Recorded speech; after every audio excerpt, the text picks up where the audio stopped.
Imagine this. It's a quiet evening in Kent. You're driving home after work when two men in police uniforms pull you over. They say your family is in immediate danger. Before you can react, you're handcuffed, blindfolded, and driven to a remote farm. At the same time, armed men break into your house and kidnap your wife and young son. They hold your family hostage overnight. Then, at gunpoint, they force you back to your high-security workplace and demand you open the gates.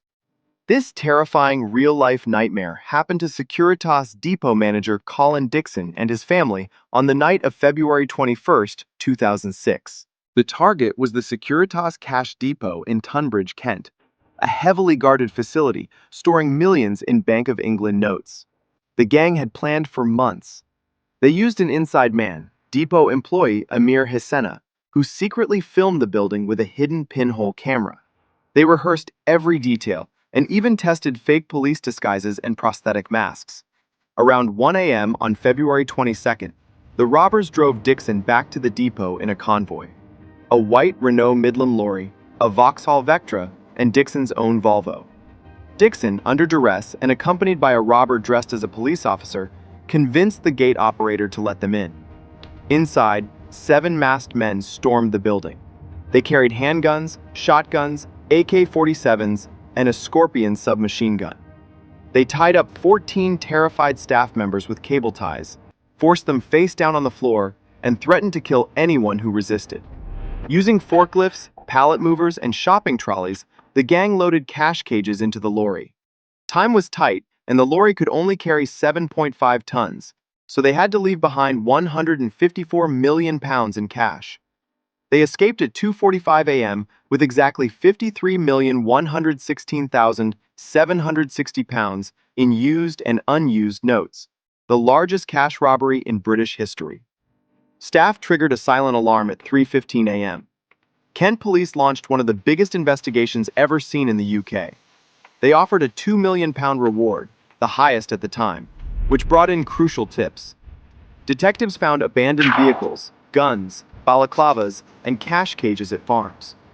They recovered £9 million from a van in Welling, £8 million in Southborough, and more, totaling around £21 million. The remaining £32 million has never been found and is believed to have been laundered through organized crime networks. By 2007, police arrested 36 people. The Old Bailey trial convicted the main players. Jetmir Bouchpapa, Roger Coutts, Stuart Royal, and Lee Russia received life sentences with minimum terms of 15 years each for conspiracy to rob, kidnap, and firearms offenses. Inside man Amir Hisena was sentenced to 20 years. Paul Allen, extradited from Morocco, got 18 years, served 6 after remand. Alleged mastermind Lee Murray, a former MMA fighter, fled to Morocco, where he was convicted and sentenced to 25 years.